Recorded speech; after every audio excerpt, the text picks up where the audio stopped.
Today, I am here with Cheri Swalwell. Hope I said that right. She is a Christ follower, wife, mother, author, and speaker. Welcome, Cheri. I'm so thrilled to meet you today.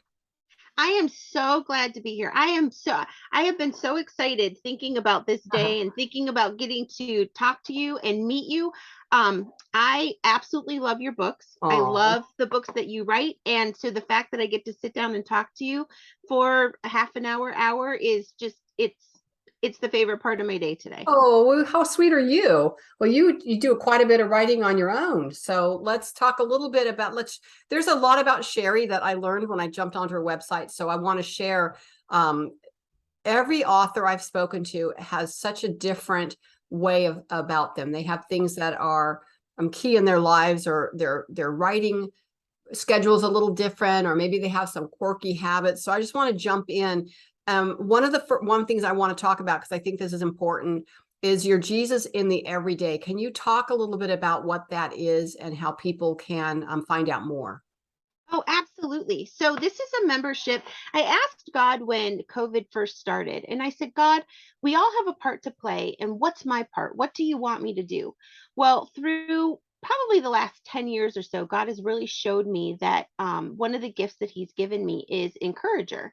And so, how could I use encouraging to encourage other people and to help other people through this upheaval that our nation has gone through, that the world has gone through? Yes, And I want to be part of the solution, not part of the problem. absolutely. So, one of the things that God showed me was He has not, I wouldn't say gifted me, but He has worked with me over the last 10 years, 12 years, so on and so forth, to really see Him in the everyday, to look for Him in the everyday. And so we all have a focus and we all have a choice. I guess I should say we all have a choice on what to focus on. Exactly. And it's so hard when there's so much negativity hitting us on all sides to remain focused on God's promises instead of life's problems.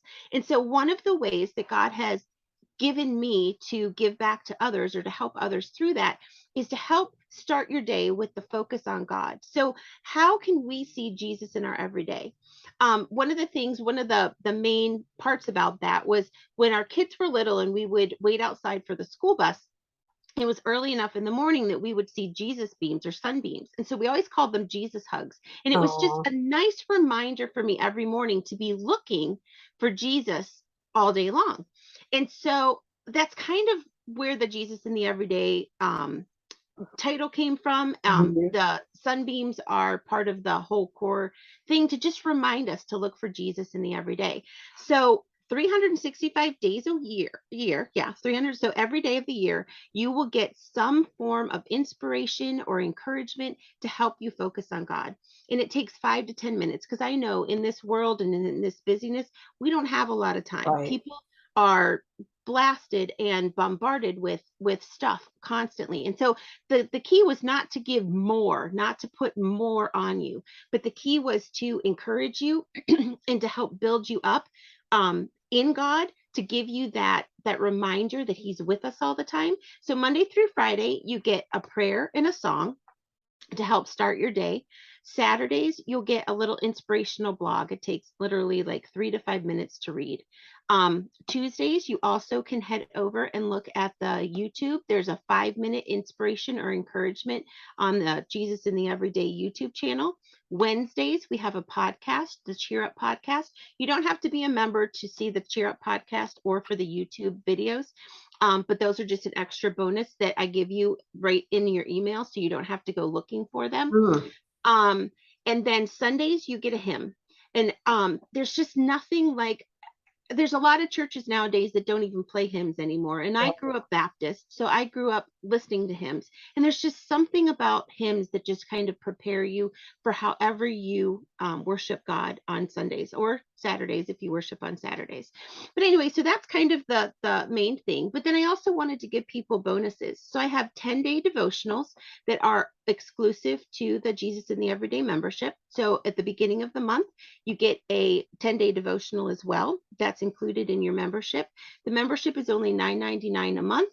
nice and affordable, and you can get the first week free to see if it's something that you would really benefit from, and that it was if it's something that will help encourage you.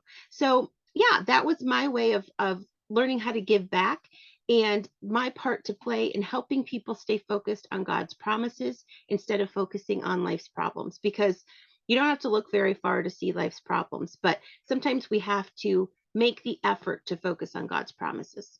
Wow. So just in what you've said over the last few minutes, I've got like a million questions. Number one, here's a comment.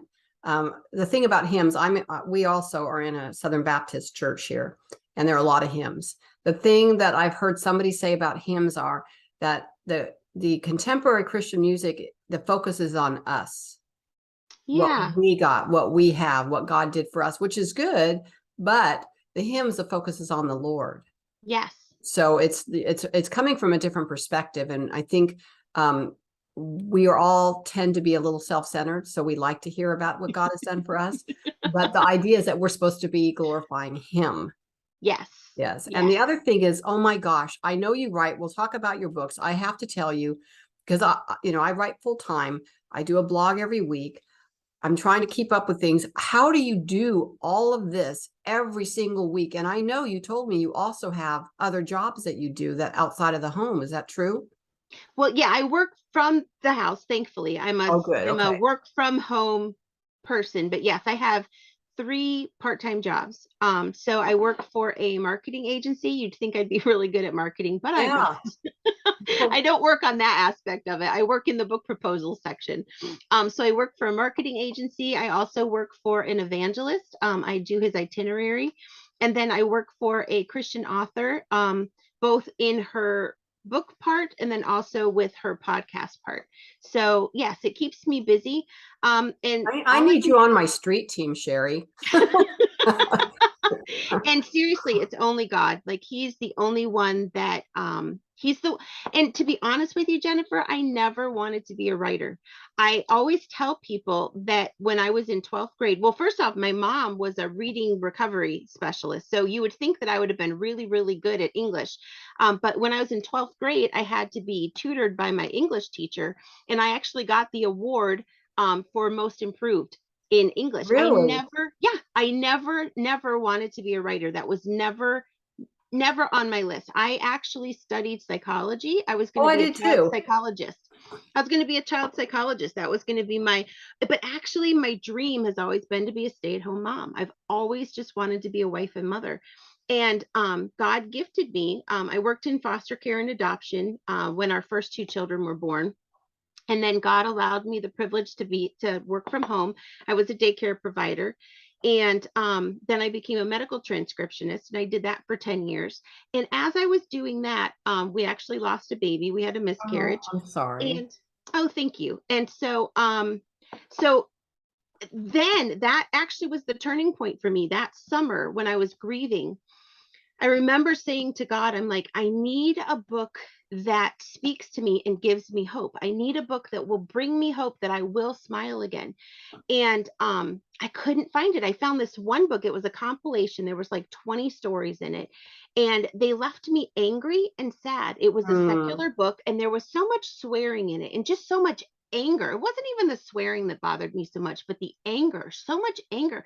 I'm like, God, I don't want to be angry like these people 5 years from now. I want hope. I want hope. And so Right. I yelled at God, like respectfully, but I'm like, God, if there is not a book out here like this, I'm going to write this book because somebody needs this book. And 7 years later, I published Hope During Heartache.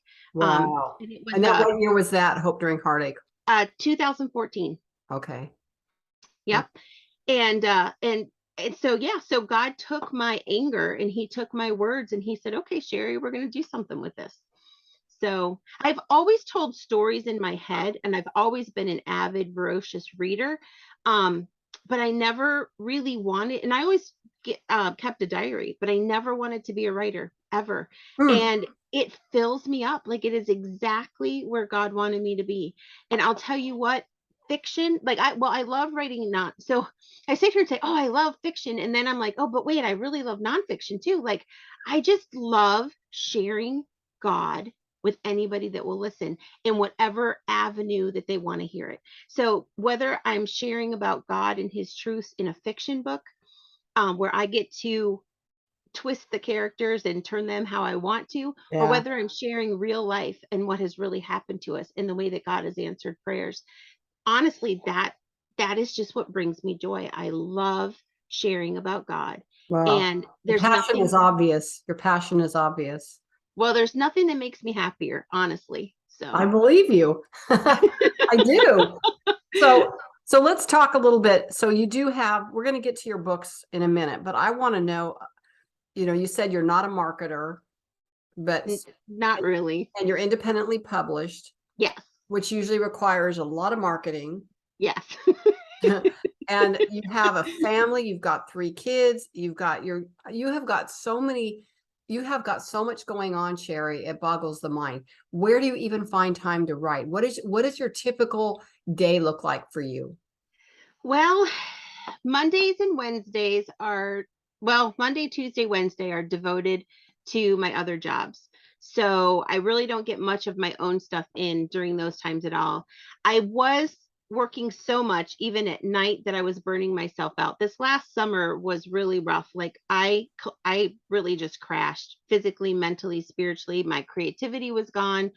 Physically, I was not doing well at all. So I really had a wake up call and I was like, okay, I can't keep treating this like a sprint. This is a marathon. And Right. so I need to take care of myself or there's not going to be anything left of me to do anything else.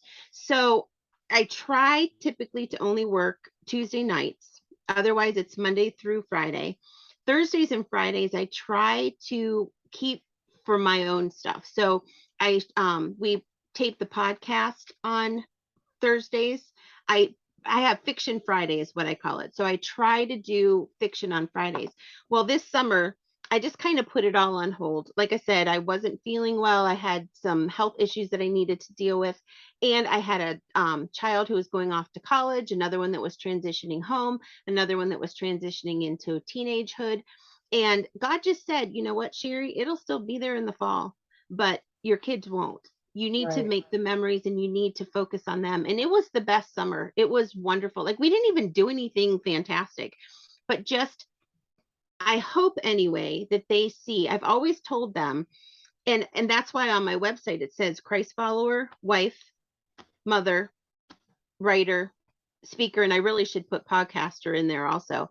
But I hope that my kids see that they are more important than anything else.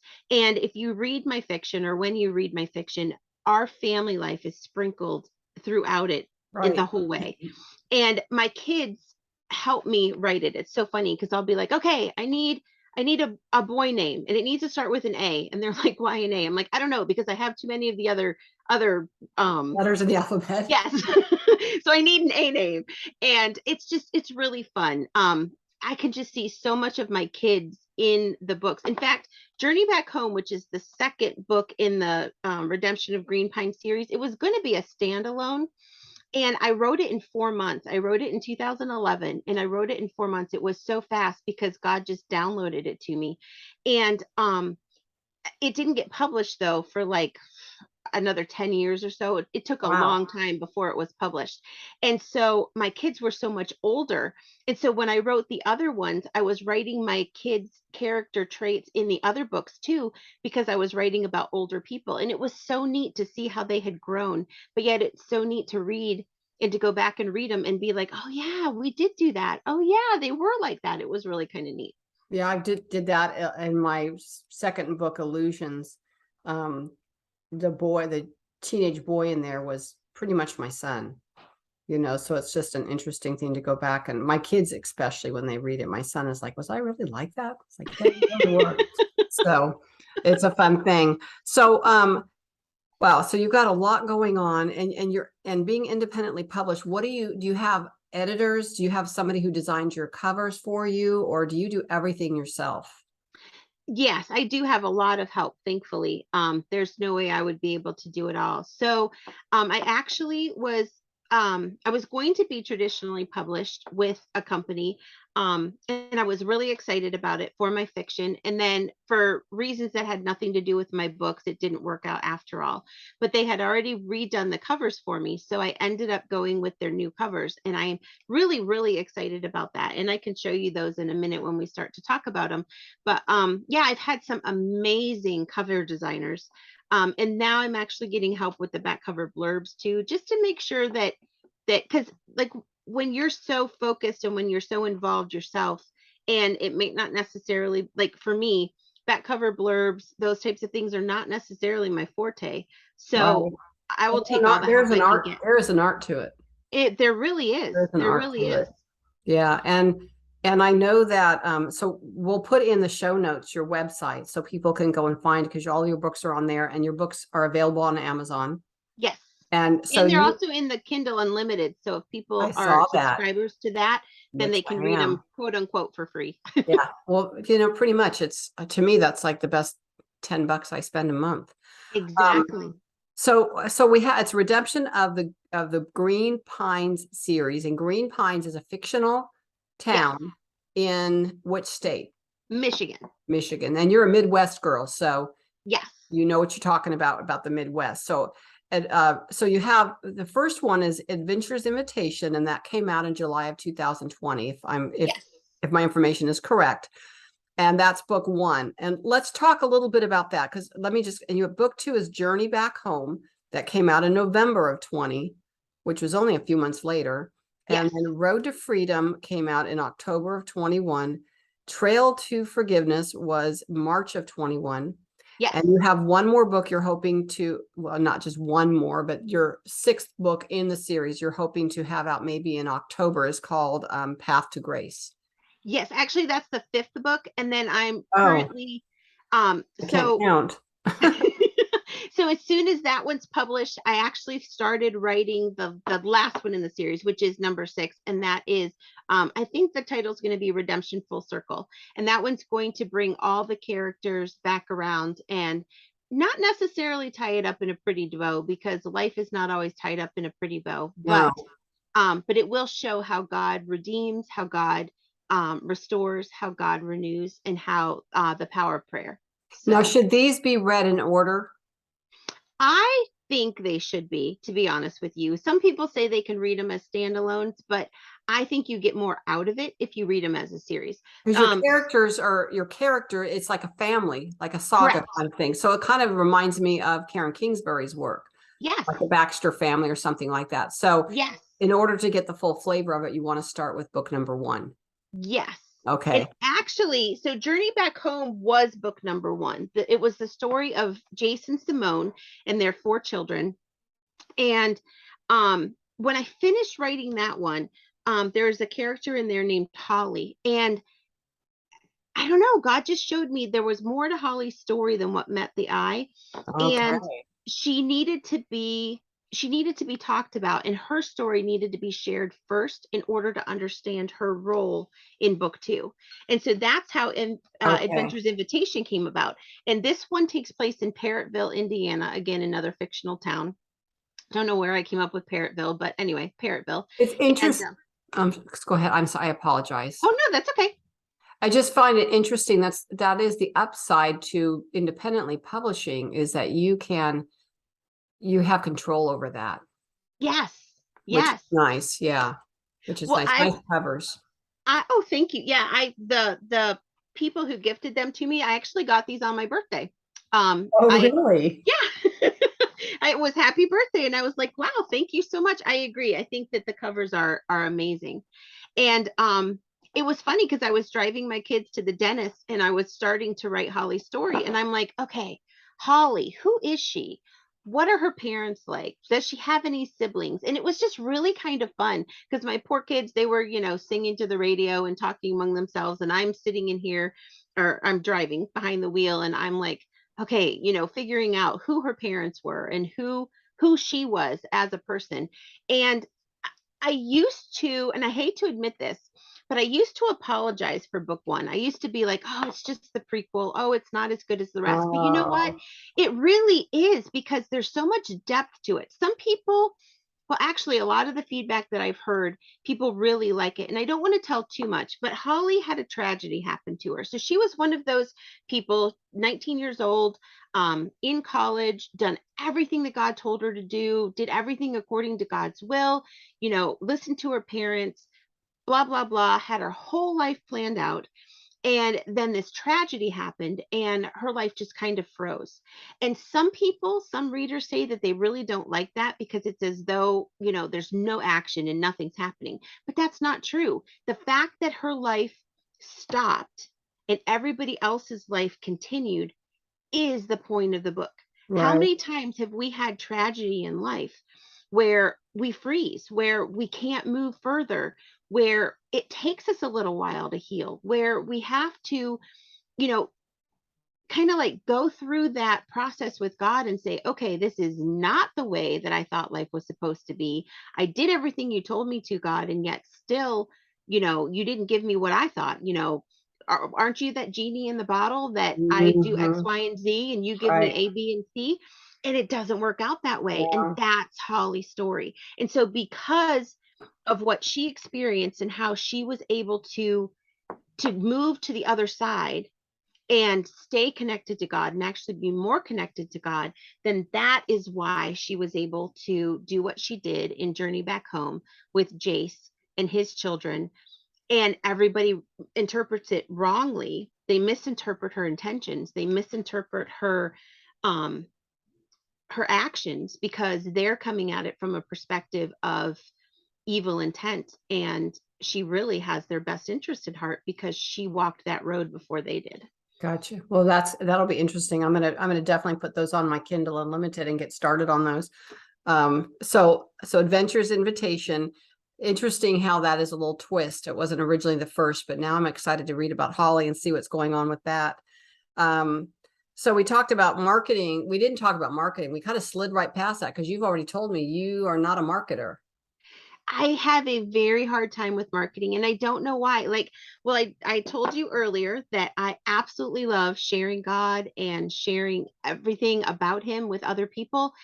And I just, you would think that I'd be just as, and actually, I guess I'm getting more excited about sharing with people about the books that I've written and the things that he wants me to do and the membership and things like that. But it doesn't come naturally to me.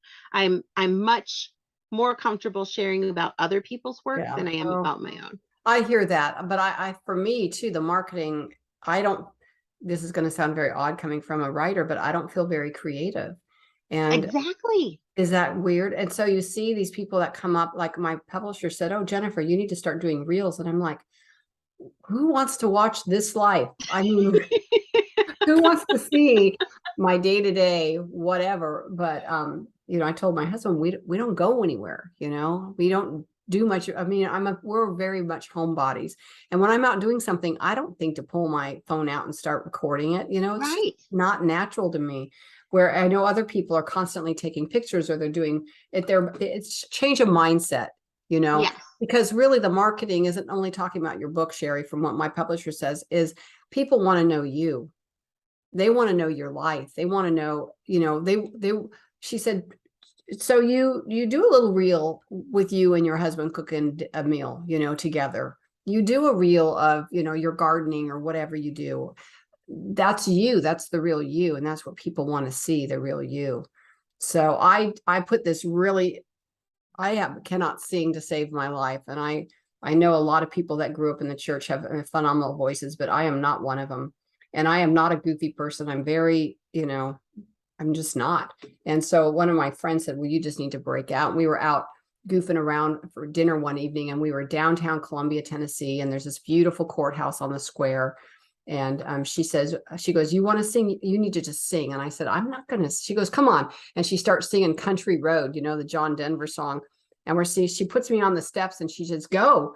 And I start singing. It's terrible. But you know what? I got over 250 views on that. People Oh, wanting to that's see that. And my awesome. voice was awful. And I put in here, mute this if you don't want to break your ears. But that's the kind of thing people, you put a reel on there and people will watch it and they'll want to see it. And they respond to that. So it doesn't take a whole lot, to keep people interested. I just think I'm not very interesting. So that's Well, a, it's funny you say that because I feel like God is putting me outside of my comfort zone. In order to tell people more about the membership, he had me start a YouTube channel. And it is very, very outside of my comfort zone. yeah, So I give like a 5-minute encouragement. It was twice a week, and then actually the boss that I work for, the marketing one, said I needed to go down to once a week. So now I just do it once a week. And yeah, it's outside my comfort zone, but it's to help people. I don't know. And again, I'm encouraging them, I'm pointing them back to God, so that part's easy for right. me. But being out there, that it's still a little on the uncomfortable side, but I'm getting a Yeah. little bit better.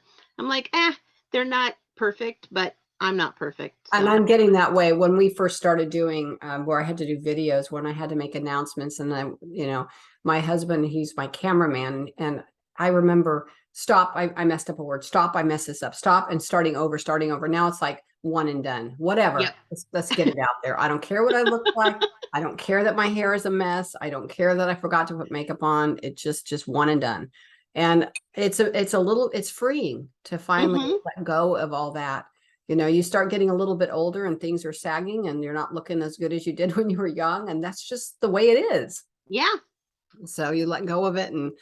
And I think people appreciate that more real, a real slice of life. So, and what else do you want to share before we close up? What are the other things? I want to ask you this, your podcast, I saw the name of it was Cheer Up. Yes. What kind of, what is on those podcasts that people are going to typically hear on there? So, our tagline is Journey to Joy. So, we take you on a journey to joy, hopefully. Our key verse is John 16:33, talking about how in this world we will have tribulation, but be of good cheer. I have overcome the world, which is Jesus speaking to others. And so, we actually cover a wide variety of topics. Sometimes we'll go deep, like in October, we just finished up in the fire series talking about Daniel, Shadrach, Meshach, and Abednego, and what we do, how the fire helps us to grow, to build that character, to build that strength, so that the next time we're in the next fire, we have we're better off before we start into it. So that was a more deeper topic. We also interview fiction writers. We've had Candace Patterson on there. We've had Robin Patchen. We've had a few other people that, of course, I'm not thinking of right off the top of my head. Liz Boyle, we had her on there. We've also done really fun ones. So we do things like our favorite books, our favorite fall picks, our favorite. Nice. So it's a real wide variety. So if you go to my website and you go to the Cheer Up podcast page, you can go down and you can look, and it will show you all the different titles of all of the different podcasts we've done. So we've done the names of God, the names of Jesus, the names of the Holy Spirit. We've done an Advent series. We've done a Lent series. We've done like I said, serious and fun. So Right. we just kind of do a nice mixture, and we Right. always bring it back to Journey to Joy. We always bring it back to how can God, God is in the midst of everything that we're dealing with, And how, and and how we do you don't have come to up with worry. all your ideas? I mean, how do you come up? You're doing this every week, right? Correct. Or Actually, how, we yeah. So every Wednesday we have a new one that comes out. So we have a few that are encores. So like we didn't redo the Advent series because we had already done that. right. So we'll be replaying it in December, Gotcha. um, but not retaping it because we already taped it. We had been doing love series for February, but this February 2023, we're going to do a forgiveness series because you Nice. cannot truly love unless you have forgiven. I like that. In fact, it speaks right into, I'm trying to finish up my summer novella for next summer, Ooh. 2020. No, my Christmas novella for next, I'm so confused. I'm doing my Christmas novella for 2023, which, won't come out for another over a year. But it's that stream of forgiveness and a love story that's going to be botched up because without that forgiveness, and it's not just forgiving the person you're in love with, it's forgiveness overall. Because if you can't learn to let go and forgive and see that, God's in the midst of it, then you're not going to trust in anything going Right. forward. Right. Oh, I can't wait to read that one. Well, I can't wait to Like finish I said, I writing it. love your books. Oh, thank you. You're so good to me. Oh, that's great. So, I like that. That's kind of like you're kind of speaking to me, because yesterday was a really, I don't know why I didn't just let it all go and go to prayer. Every word was like agony trying to write yesterday, which is very unusual for me. So it's like, okay, something's off, you know. So you need to recenter onto the one who's the actual author before you Yes. write some days. You just have to. So, well, I have just had such a nice time speaking with you, Cheri. I am so thrilled to have met you in person, basically. Zoom is in person as far as I'm concerned. I'd love to have you on again, maybe later on when you have other things going on, and we can check in and see how things are going. I would love that. I Awesome. would That would love be that. great. Okay. Well, I hope you all enjoyed our podcast today and getting to know Cheri a little bit. I will put in the show notes her website where you can go to look at this Jesus in the Everyday. Get your first week free so you can see if it's something you're going to want to. Oh, and real quick, didn't I see on your website that some of the money people pay that actually goes to charity? Yes. Yes. So it's not just, she's not pocketing this money, people. She's actually using it for a charitable contribution. So keep that in mind. We can never outgive God, right? Absolutely. Okay. Absolutely. Well, Cheri, it's been a pleasure. Thank you so much for coming on today. And I look forward to catching up with you at a later time. Me too. Thank you so much. You're welcome. God bless. You too.